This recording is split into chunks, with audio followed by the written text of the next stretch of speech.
ब्रह्मा कुमार कुमारियों में भी दो ग्रुप बन गए। श्वेतांबर कौन हुए? सफेद कपड़े वाले बीके, और काले कपड़े वाले, काले कपड़े उनको नहीं दिखाए हैं, उनको नंगा दिखाया है। काला पत्थर के बने हुए हैं, माना तमो प्रधान है। ज्यादा तमो प्रधान बनते हैं या कम तमो प्रधान बनते हैं? जो ज्यादा तमो प्रधान बनते हैं वो कभी ज्यादा सतो प्रधान भी बने थे या नहीं बने थे? बने थे। इसलिए कृष्ण की राशि क्राइस्ट से मिलाई जाती है। क्राइस्ट के क्रिश्चियंस और क्राइस्ट न ज्यादा तमो प्रधान बनते न ज्यादा सतो प्रधान बनते। सीढ़ी के चित्र में भी देखो, कृष्ण की आत्मा है खड़ी हुई दिखाई गई अंतिम जन्म में, और राम वाली आत्मा पड़ी हुई दिखाई गई। पड़ी हुई माने विकारों में अंत में गिर गई, इसलिए कहते हैं राम फेल हो गया। और बाबा है जिसका शरीर है वो तो निराकार नहीं हो सकता। अरे कबीर पंथी में जो बता रही हूँ इसके बारे में, कबीर निराकार नहीं बने। कबीर के जो कमल के फूल पे पैदल लेते दिखाए, कबीर निराकार नहीं बने, लेकिन ऐसे नहीं कि कबीर और कबीर के पंथी निराकार नहीं बनते हैं तो कोई भी निराकार नहीं बनता है। अगर नहीं बनता है तो शिव निराकार के साथ शंकर का नाम क्यों जोड़ दिया गया?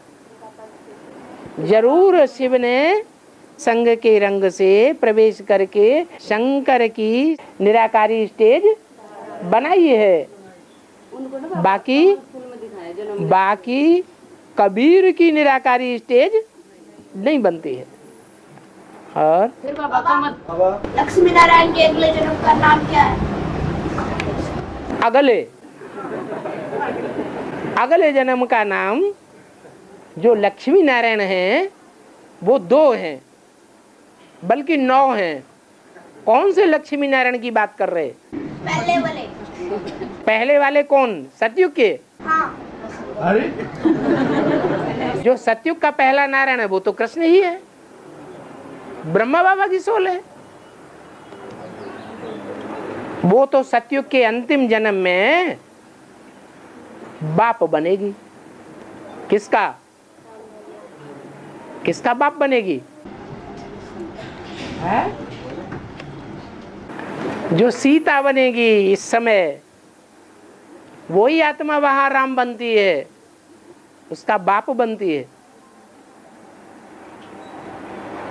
और सीताराम साथ साथ जन्म लेंगे या अलग अलग परिवार में जन्म लेंगे? साथ साथ जन्म होगा। तो जो सीता का बाप वही राम का बाप। और शिव जो है निराकार है और बिंदु रूप है ना, हाँ। तो फिर जो है त्रिमूर्ति का रचयिता कैसे कहा जाता है? त्रिमूर्ति का रचयिता कैसे कहते हैं? एक बिंदु त्रिमूर्ति की रचना कैसे करता है? प्रवेश करके करता है। आपको पता नहीं प्रजापिता में प्रवेश किया?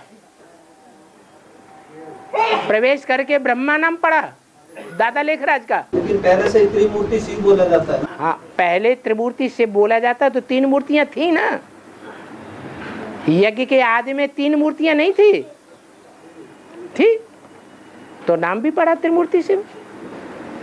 और पीछे पंचमी शब्द क्यों लगाया जाता है? बसंत के पीछे पंचमी शब्द क्यों लगाया जाता है? बसंत पंचमी। हाँ, बसंत ऋतु आने वाले 5 पांडव हैं, इसलिए बसंत पंचमी कहा जाता है। हाँ, मुरली को बोला है बाबा ने, बाबा की आत्मा और इनकी आत्मा इकट्ठी है, वंडरफुल युगल है। हाँ, युगल नहीं है। जिसमें प्रवेश करते हैं वो बननी नहीं होती है, इसमें वंडरफुल युगल बोलते हैं। हाँ, वंडरफुल युगल है। और पापा, जो ब्राह्मण परिवार में एक दूसरे से झूठ बोलते हैं, हाथ छुपाते हैं तो उनका क्या शूटिंग होगा? उनका शूटिंग झूठ खंड में है, उनका नाम वाला होता है। झूठ बोलेंगे तो झूठ खंड में जाएंगे, सच बोलेंगे तो सच खंड में जाएंगे। और बाबा जुआ पाप का भी पाप है।